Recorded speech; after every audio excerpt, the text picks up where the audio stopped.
So from the beginning, the erasure of Filipinos is already on the table. This episode is brought to you by Tang and Java.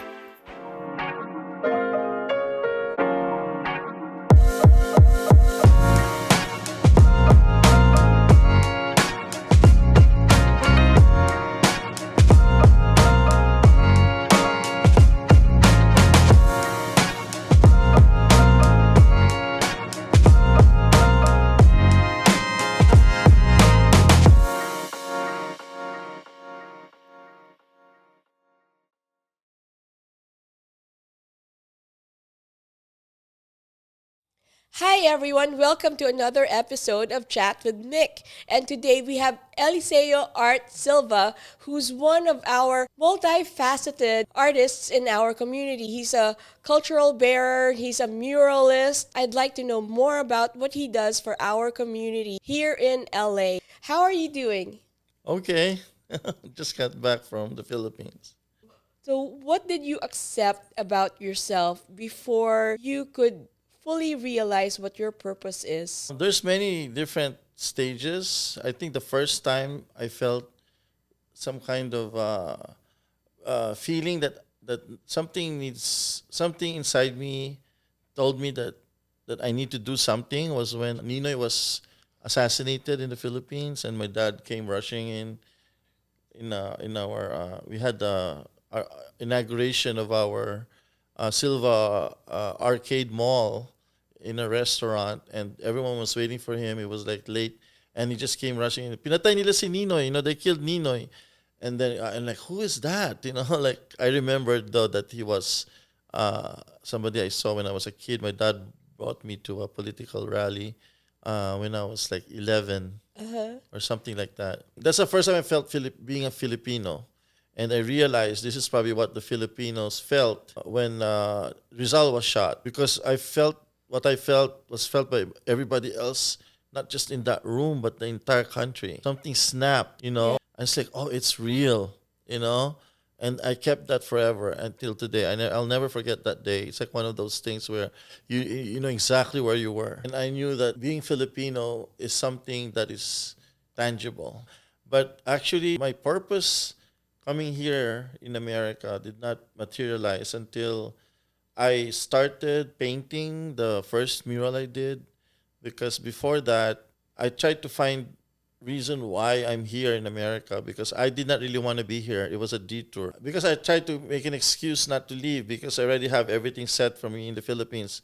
I won the Maria Scholarship, which is the extension of my scholarship in high school. I went to the High School for the Art, Philippine High School for the Arts, and I was one of 4 recipients of the CCP Maria Scholarship, which they will pay for my tuition and my stipend for any art school I want, even if it's not an art school. But of course, I want to go to an art school. I had to give all that because we want to go to America. So I told my parents, if I get accepted in the best art school in California with a scholarship, I will go. So I thought I wasn't gonna, get it, but I did. Have you always been an artist since you were a kid? Yes. When did you discover that you could draw or paint?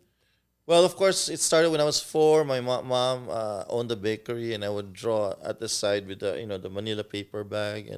But eventually in school, I became one of 2 art stars with the chalkboard, because we were the ones drawing for the teachers. People from other classes called me LEC because I was fast. LEC is the short of my name Eliseo, right? But also it's the propeller. I knew that I could do it better than anybody else. But of course, my school was the Benedictine Abbey School, which is kind of like a province, right?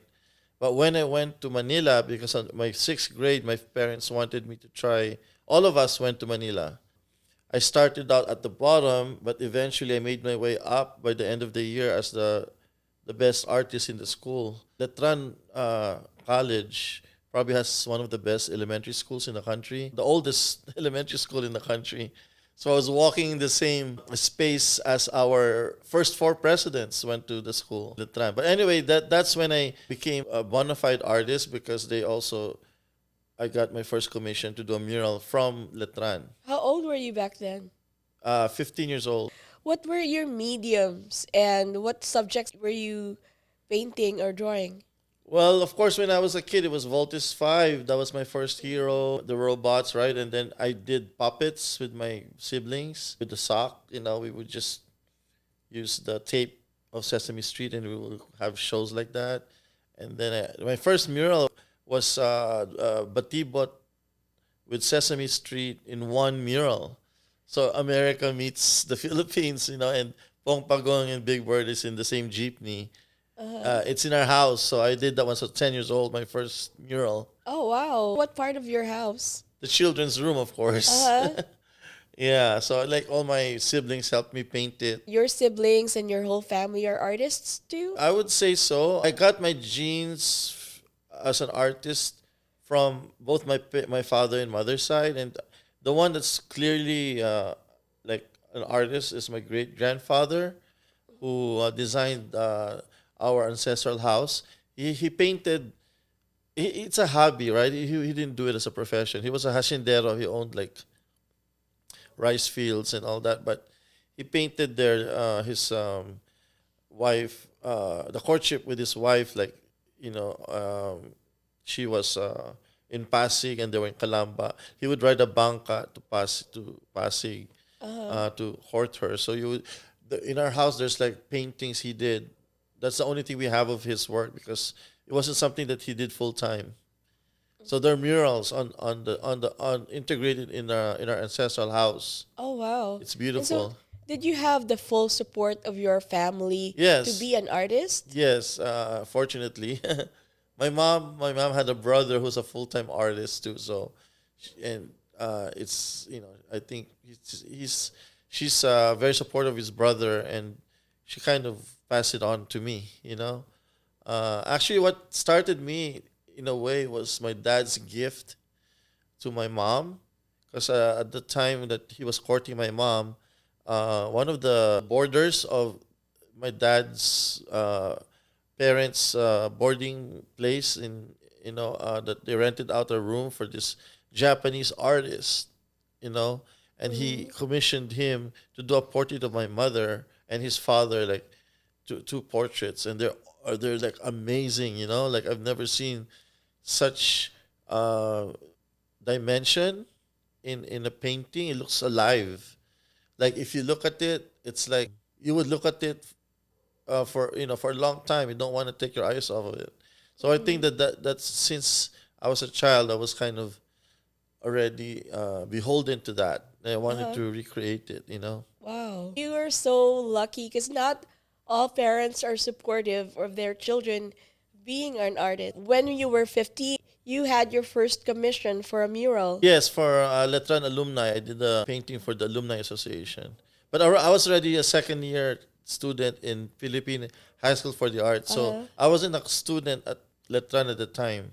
I graduated already from elementary, and then I went to PHSA, and then the Alumni Association. It's still hanging at the Alumni Association in Letran. So that was my first official, commissioned mural. Although the unofficial one is, in our house. Although we don't have any photos of it, it's unfortunate. It's really interesting. My first mural in the Philippines or ever combines the American and Philippine worlds. And that's what happened when I did the first mural in LA. I combined Filipino American history with Philippine history. Yes. And I think that was the first time that was ever done in that scale. And then centering on an event that most people don't even know about, which is the Delano grape strike. Yes. And then Larry Itliong being the central figure of the entire. Is that the Gintong Kasaysayan? Gintong Kasaysayan, Gintong Pamana? Pamana. In 1994, I got that commission. I was 22, but by the time I painted it, I turned 23. Because it took 2 years to get it painted. But yeah, so that was my first city commissioned mural. When did you come here to the US? 1989, which is right after I graduated from high school. And what happened was when I was 2 years old, my mom, who was a nurse, including her two sisters were nurses, they all applied you know how sisters are. One apply, everybody does the same thing, right? So they applied for a visa. My I think my other aunts did that too, but it's only my two aunts that got it right away, like within a year or something. But we didn't even know that she applied for it when I was 2 years old. 14 years later, she got it in the mail. Uh-huh. So it's a 14-year gap. And it came right after I graduated. So we had no plans to leave until that came. And then all of a sudden, we're packing our bags and like we were just sleeping on the floor, so, sold all our furniture in our house, and then we were off to the United States, all So of us. before that, your life in the Philippines, so you got your first commission when you were 15 and you were at the Philippine High School for the Arts. What Yes. was that experience like? That experience for me set me on my path to be Filipino centric because I got the best teachers the country could ever give a high school student. One of them is Roberto Fileo, and he's someone I feel will be a national artist sooner than later.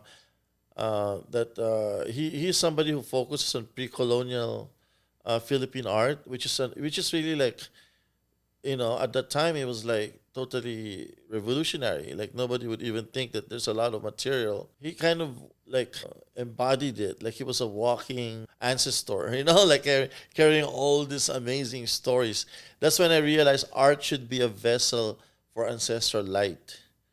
And that's the most important part of creating artwork. It has to be well made, of course, it has to endure, and it also has to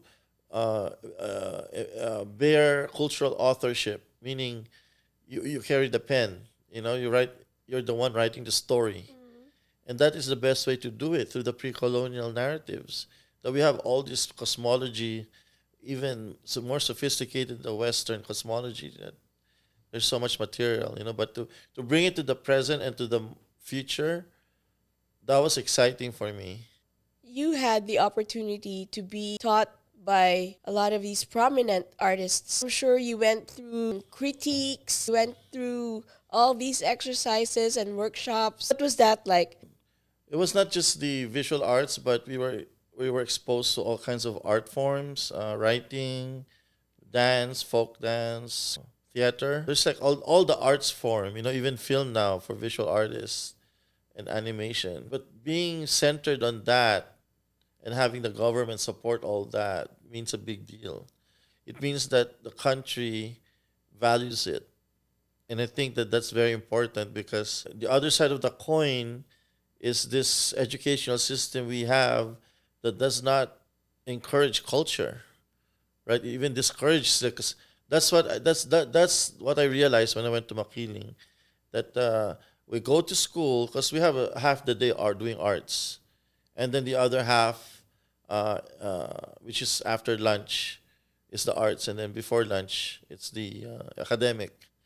I felt honestly it was a cultural genocide when you go to class every day, Uh-huh. because the moment you go to the classroom, the center of the education is American centric and English centric, and then we go to class for arts is the opposite.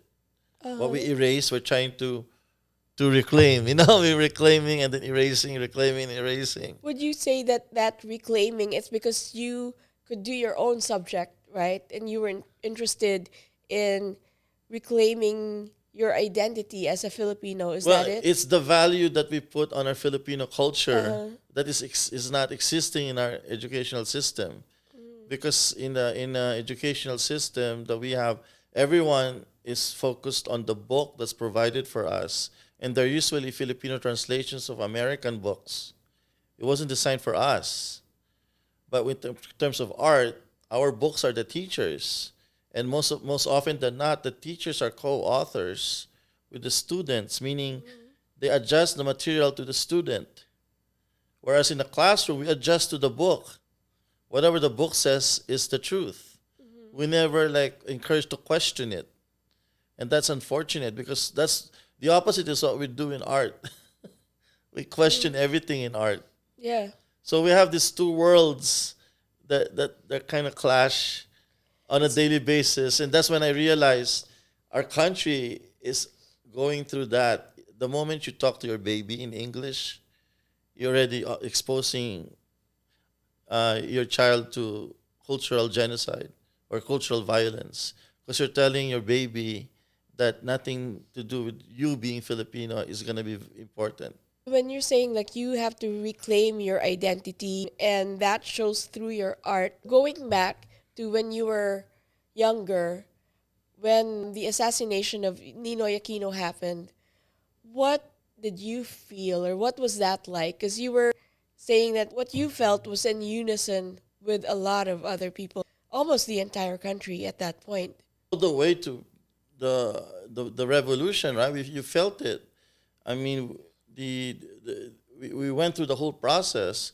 It's literally about moving immovable mountains, you know. And that happened because the light sparked on that moment he died, and that light just started, you know, its sovereign power just kind of engulfing the entire country, you know, and then all the anino or the shadows that once were there was just wiped out.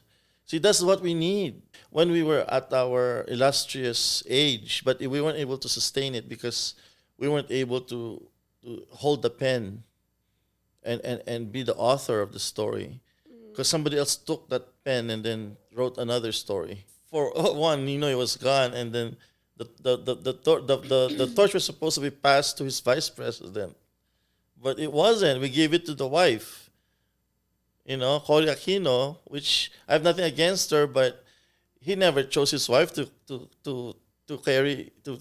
continue his revolution. It was Doy Laurel, right? So, you know, that's always been, because we didn't identify what really happened. I think that's the problem. And if you're an artist, I guess you see it differently. Like the way I see it's all about emitting light. Even if we talk about our culture being about kapwa, ginhawa, and all this, you know, like words, you know, about our culture, it all boils down to us being the source, not just of light, but of the story as authors. Cultural authorship is key. That's why we don't produce entrepreneurs. You know, we rely on borrowed glow. If you're an entrepreneur, you should be if you emit light, you're going to attract business. Yeah, right? That's where commerce comes in. But if we rely on borrowed glow, how can we be entrepreneurs? Basically, it's about the cultural genocide we experience every day. It's erasing our capacity to shine our own light. That's why I feel everything we need to know about how to become our best version of our country and our solve our problems as a country, everything's right in front of us, right? What did our flag look like when it first came out in 1898? There was a sun with a face, a human face. It's like a message to us of what we need to do. It's a reminder. It probably was an illustration of what Filipinos look like at that generation that shook and shifted countries and continents, being Asia's first republic. All the Filipinos were probably glowing like the Filipino sun, you know? But that's why we were able to achieve that, because we're able to emanate light from within us. And that's what we need to, that's why for me, the two things we need to do is to connect ourselves to that golden age and to the one before that, the pre-colonial golden age. And the most direct, pragmatic way to do it is to reclaim the baybayin, to bring that world back. Imagine all our books written in baybayin. That's already going to be a game changer, you know. And then bring back the face on the flag. It will connect us back to June 12, because our problem is not, we're not centered. That's why whenever we have problems like the corruption scandal, we're always talking about like getting rid of the big fish, whatever. And then we go back to the same problem again, you know, in like another cycle. Why? Because we don't agree on what's our center. What we only agree upon is that we were Americanized, and that government is the best version of our government, the one the Americans gave to us.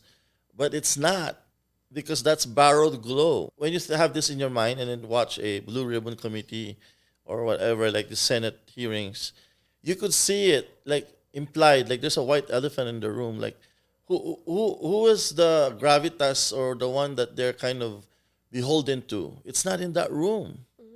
It's that model that we have of Washington D.C.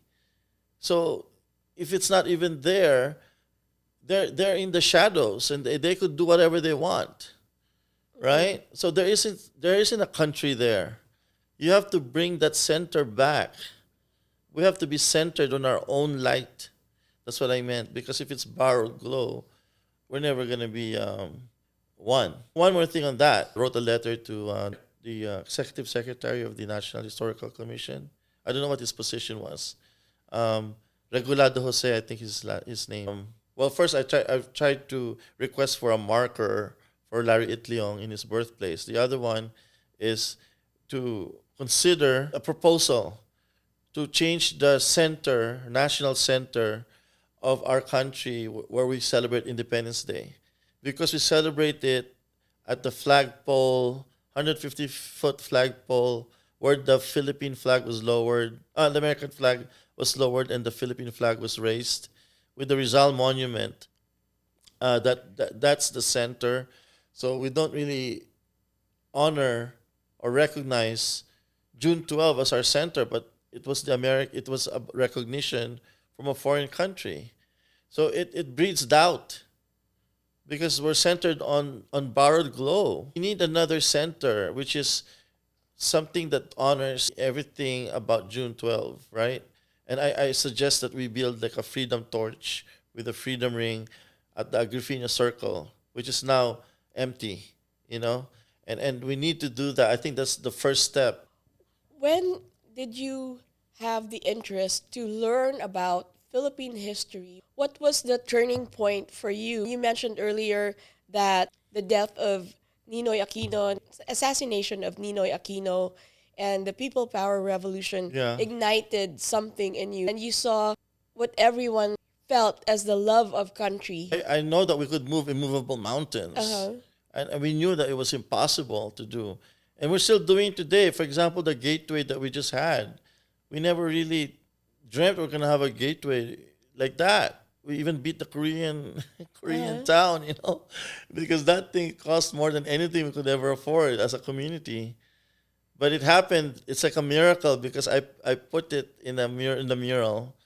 When we first did the restoration, when the park became when the garden became a Unidad Park, I included a gateway that looks almost exactly like what it looks like right now. And when we had a competition for the design, everybody was designing a gateway that's for $150,000. But because I already knew what it would look like if it's $1 million or $500,000, I submitted it anyway. And because of that, during the pandemic, we had this 2-year window, and there was no chance that we could have a competition just for a full arch.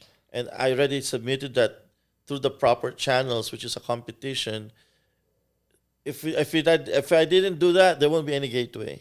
It's as simple as that. So it was something, about moving immovable mountains. In doing so, moving immovable mountains, even though you know deep inside that mountains could be moved, right? Yeah. So to speak, metaphorically, Yeah, mountains metaphorically, could be we moved. could do that. And once you believe it, you can do anything. It's just about. It's like you think beyond what people doubt. When people doubt, you will never really accept it because you know it could be done, and that's what Larry Itliong was. Mm-hmm. He was And so, able to prove it. what challenges did you face or do you face still in trying to move immovable mountains? Alignment. That's the problem. Is because we are not taught to be Filipinos. First of all. So we're not aligned in that way. We're not intimate with our history in a way that we should be. Because that's the only way we could emit light is to be intimate with our story, right? I mean, how can you love your country if you don't know, anything about it, right?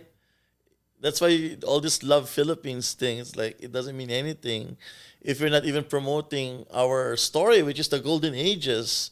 Like, what is a golden age? I mean, you could never Some people are even saying, there's no golden age. We're colonized.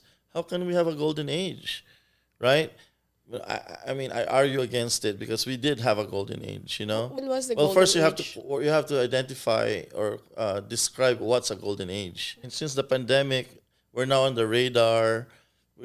First time we have Olympians winning gold medals, Nobel Peace Prize, like champion in The Voice, and what was that, AGT, America's Got Talent, and all America's that. Got Talent. Yeah, I mean, one after the other, we're getting all this, like even for artists, we have the first time after pandemic. It only happened after the pandemic. For the very first time, it started with Carlos Villa. Museums are recognizing their entire body of work as Filipino Americans.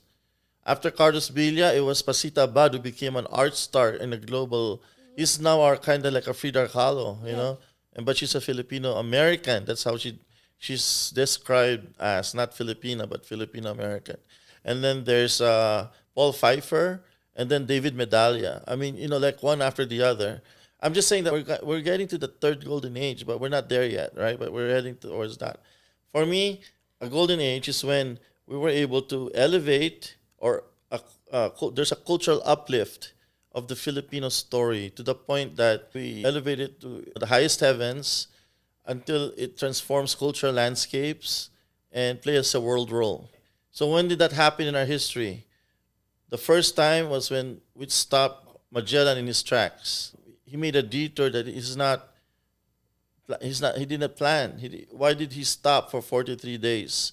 To the point that he volunteered as a soldier for the King of Cebu. Right? I mean, that's really what happened there. It wasn't a colonization plan. That wasn't part of his plan. That's not the real story. If you look at it from a Filipino perspective, the traditions that they saw that the Magellan brought in reflected their own beliefs. For example, when they talked about wine turning to blood as Jesus' blood, they saw that as sandugo. So when they had the first mass for them was a foreign alliance. And then the baptism, when they were submerged in water, they do that with the Santo Niño, which they call the Santo Nilio, to bless their petitions, right? So they thought that they were really preparing them for war. That's why after that, the king gathered all the datus and rahas from Visayas and Mindanao that recognizes him, and it's only Lapu-Lapu that recognize him. And but see, what happened here was that, first of all, why would he stop if he just saw a bunch of Baikubos? I think he saw something. That's what the gateway was for me. That's what he saw. He saw God in the Philippines through our art. Because if you experience art in a masterpiece like the Sistine Chapel, you see God there, right? And I think that's what happened. That's why he responded with the mass. He responded with the cross. He responded because he responding with what he felt, right? The reason why this is important is because him becoming a martyr, not only to the Filipinos but to his men, galvanized his journey, their mission to complete the circumnavigation of the earth. And that's not no small feat. Only 14 made it back out of 300 because he became a martyr. And because of that, it opened new portals and rippled to the space age. So we could actually lay credit to that. We made that succeed because we made him a martyr, and he stopped because of us. So he came during our golden age. That's the first golden age. We changed the world, and our story became elevated. And it's important to tell this story from our perspective, because if you tell this in our Philippine history classes, they're not gonna claim that it's Luzon centric, because we begin with Visayas and Mindanao. Mm-hmm. Yeah.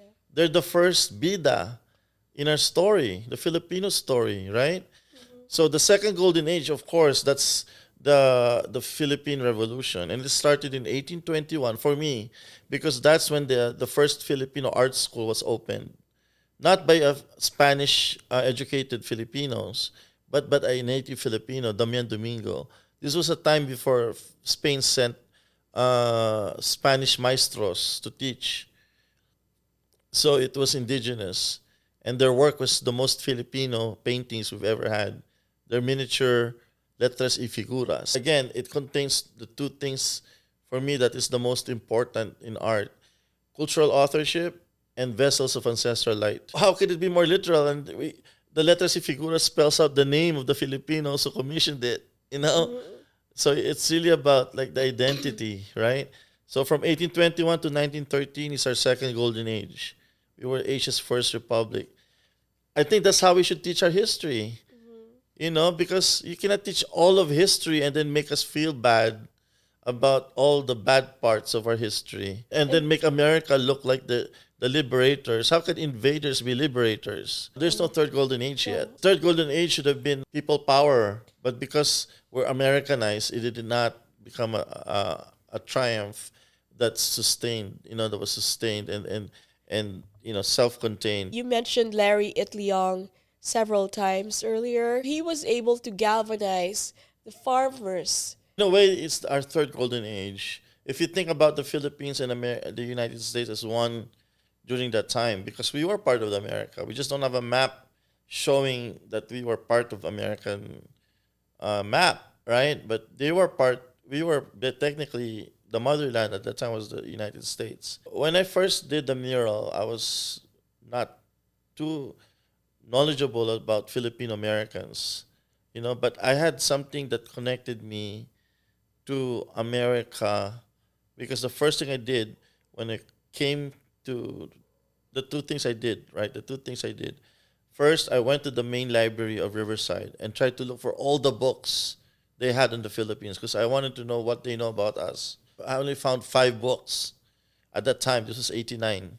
2 of them were Jose Rizal. The other one is like by Romulo, and I can't remember the others. But those 2 books on Rizal, I've never seen them in the Philippines. And I realized the history behind them was that they were used by the Filipino Americans during Rizal Day to convince non-Filipinos that we have genius, that we deserve our own government. Because Rizal Day was used to campaign for independence before the war. But when I read that biography on Rizal that I've never seen before, it's from Austin Coates, and it's the first and only book that I've seen where he compared. He interviewed Gandhi, and Gandhi talked about Rizal as a forerunner. So it's my entry into American civil rights narrative. It's my way in, and how we could make our story relevant. And later it connected with Larry Itliong, right? Because he also was kind of like Rizal, because when he taught himself 9 Philippine languages, which is all you need to speak to all Filipinos, because there were 187. The 9 major ones is enough for you to be able to speak to them, so that you're centered. There's on them, right? That's how you convince. That's what they told me. That's how that Litling was able to convince them to strike. It's because he spoke to them in their language, and then the Cantonese. He learned Cantonese. He learned Spanish. He learned Japanese. That's like Jose Rizal learning like 22 languages. So he's like Rizal, he's like Bonifacio, and he's like Aguinaldo in one person.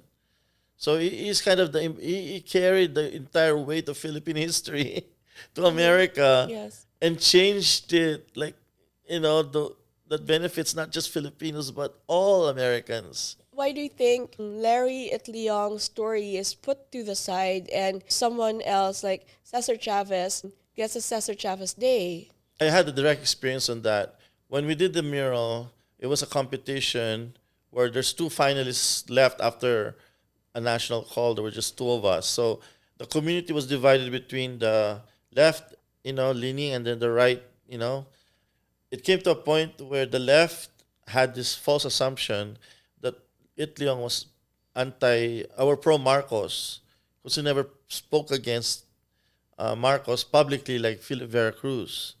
So during that time, they were telling me not to even include Itliong.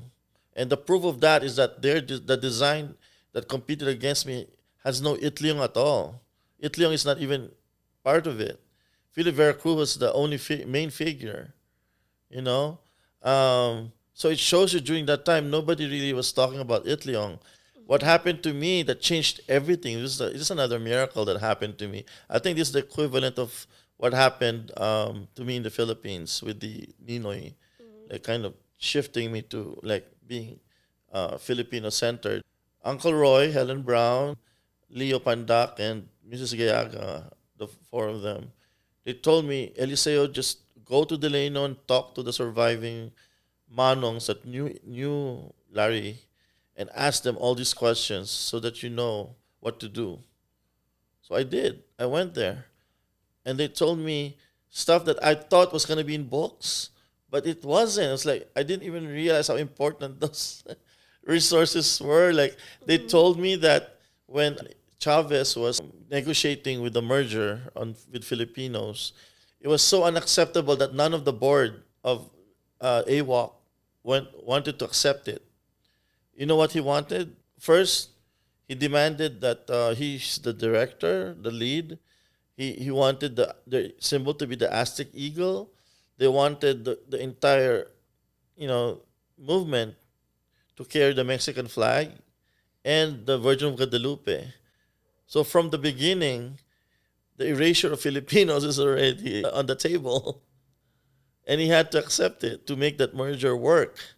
There was one person, this is why I know it's true because I looked this up later. I thought it was a joke, right? Because they said this one guy was totally opposed to he's African American. AWOC is not just Filipino. He just went up to that level leadership because he was the one who could organize all of them because he spoke all their languages. AWOC is Agricultural Workers Organizing Committee. So it's not even just farmers. He was organizing all the workers, right? And so Al Green opposed it. He was the most outspoken. That's what they told me because they were there. But it was Itlio convinced his entire board to go with Chavez. So you see, that was the picture back then.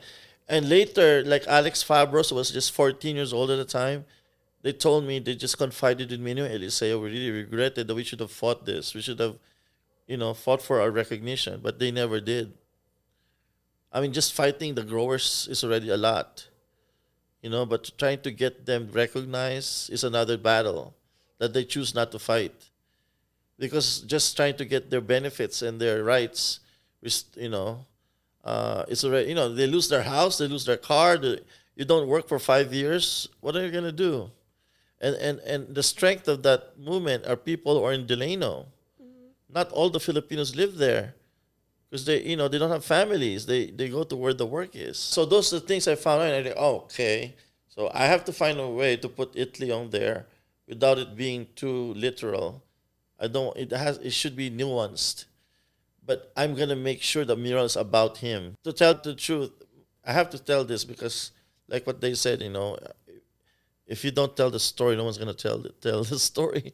Because most people forget that it was because of Uncle Roy, Helen Brown, Mrs. Giaga, Leo Pandak, our leaders, why Itliong became known again. And it started right there in the mural.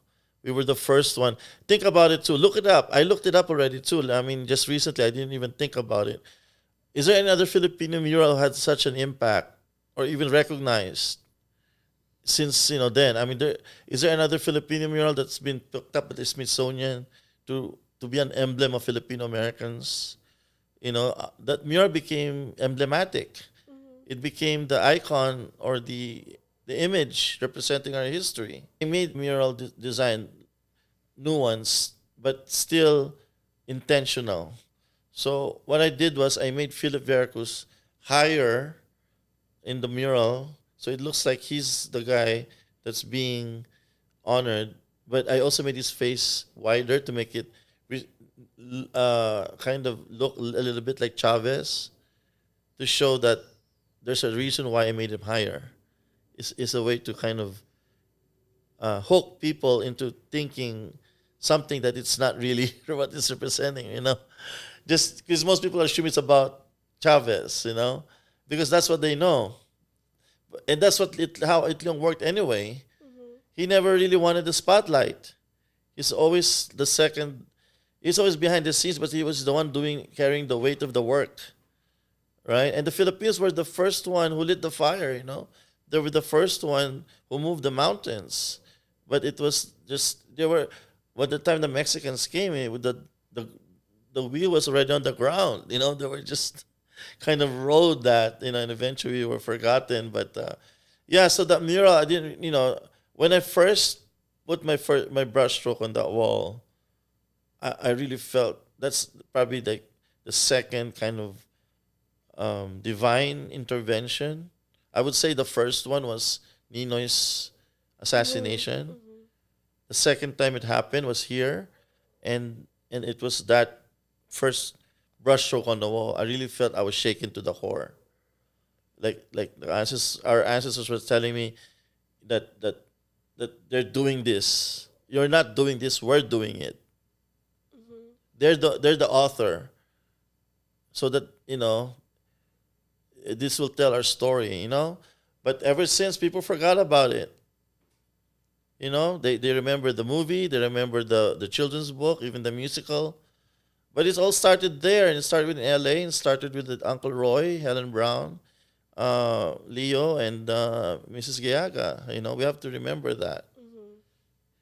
Even the barrio, the hi-fi barrio, before the mural, there was no activity in that part of our town, Filipino town. 2015 is the first program ever, which is Larry Itliong Day, the official one. And we had the street parade for 3 years after in that part of LA. It's the first time it ever happened. Later, Barrio had their own. But it started there, and they forgot to acknowledge that, But the other important thing is our unveiling, and that group, Uncle Roy, Helen Brown, I keep repeating, they're the first Larry Itliong Day committee, right? Yeah. And they were the ones who chose the date, October 21, which is the Saturday of his birthday.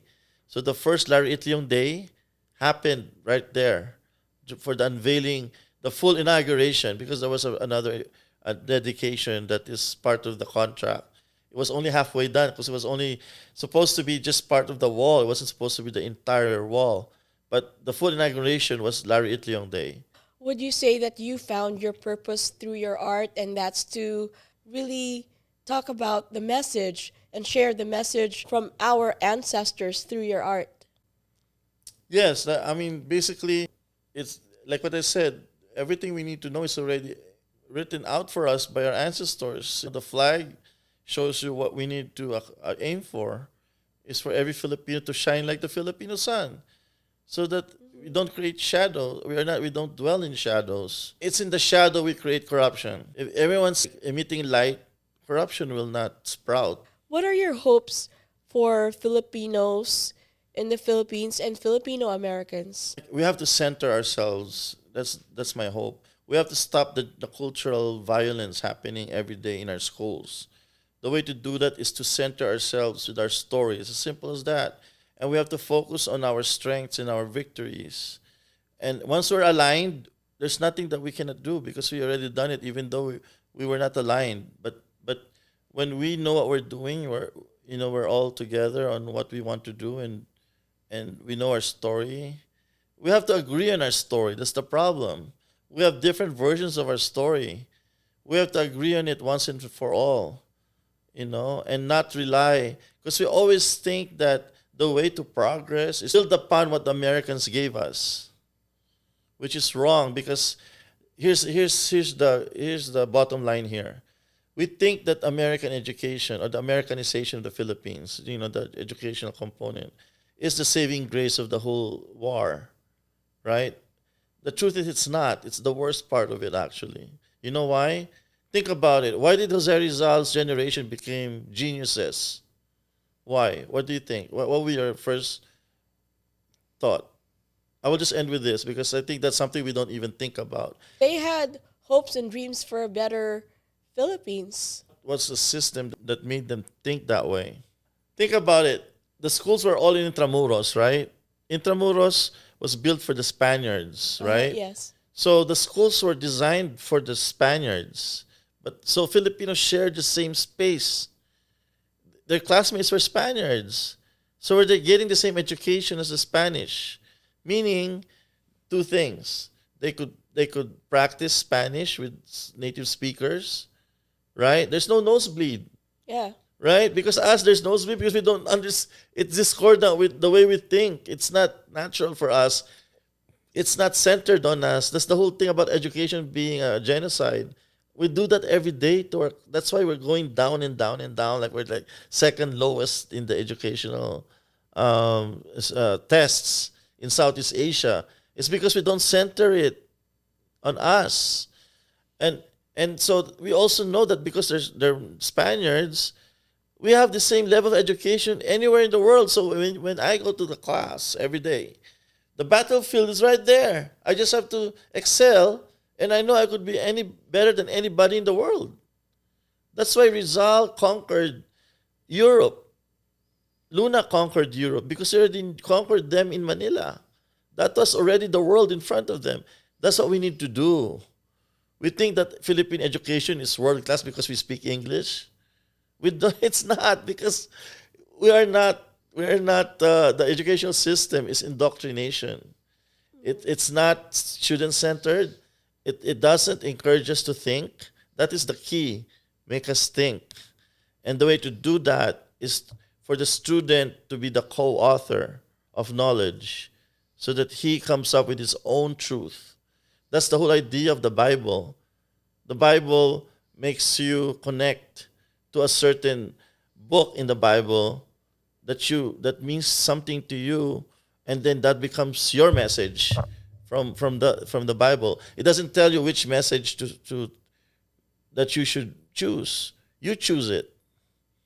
That's what we need to do in our education. It starts there, but and then we could build upon there, and then everything else in our landscape should be centered on June 12. Everything we need to do is already been done. We already accomplished it. We just need to put the dots together, and that's what I'm trying to do with my art. I'm trying to provoke and point us to the right direction. And I think that's the goal of an artist. That's why every community needs an artist, because we're the ones put here to think about the bigger picture. And in the end, I told you, everything that we need to do is already right in front of us. Baybayin and the face on the Philippine sun, we need to bring it back. If you had a message to everyone watching, what will it be? Just shine like the Philippine sun. That's all we need to do as Filipinos. And all these problems about underdevelopment and poverty and corruption, they will not survive, because it's very frustrating to go back every time in the Philippines. You know that cosmetically, there's BGC, Makati, the malls look better, but it's the same thing. You could see it. It's not changing. Nothing's changing. We're just recycling the same problem, and we're using the same solutions. We're ignoring the real problem. The real problem is we're not emitting light. We're not centered on our own June 12, 1898. We don't want to accept it as our Independence Day. And that's where conviction is seated, not 1946. 1946 is about recognition by foreigners and doubting ourselves. We don't want that. We want to be centered on our own capacity for greatness, and that we don't need recognition to be Filipinos. We didn't become Filipino because we were recognized. We became Filipinos because we proclaimed it. And that's what we need to do. We need to proclaim it, and we need to shine our light as Filipinos, sovereign, luminous, and truly Filipino. What are your next projects? Right now, we're trying to reclaim the cultural integrity of the Filipino shrine. This is kind of Michelangelo territory already for me. So it's like another miracle that God gave me. But I need to protect its legacy, because although I did the fresco, which is probably the only one, the first and only, not the first, but at least I know that there's no other Filipino themed fresco anywhere, not even the Philippines. So the one at St. Columban is the only Filipino themed fresco.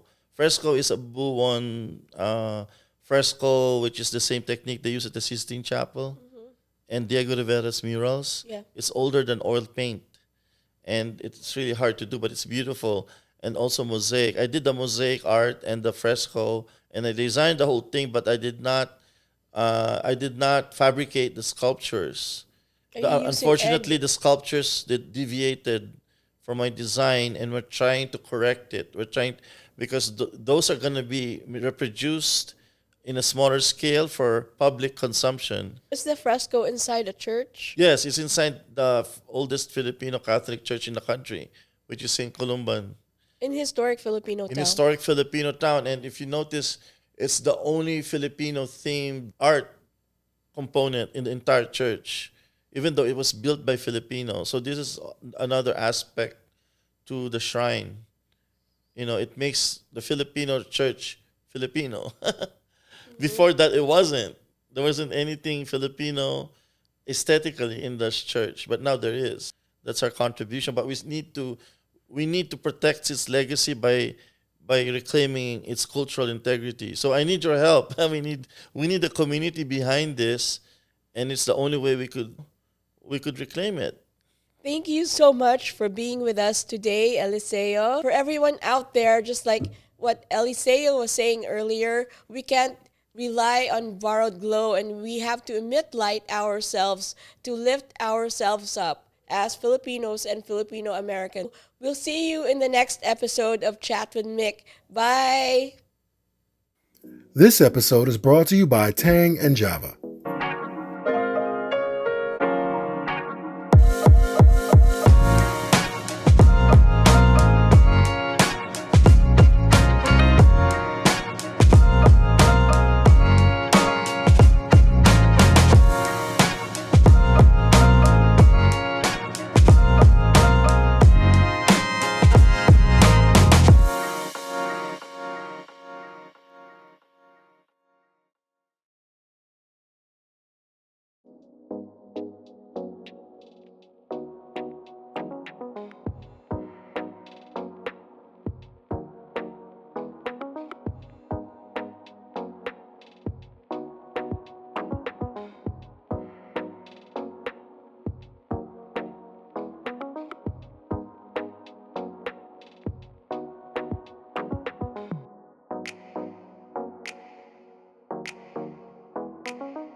Thank you for watching.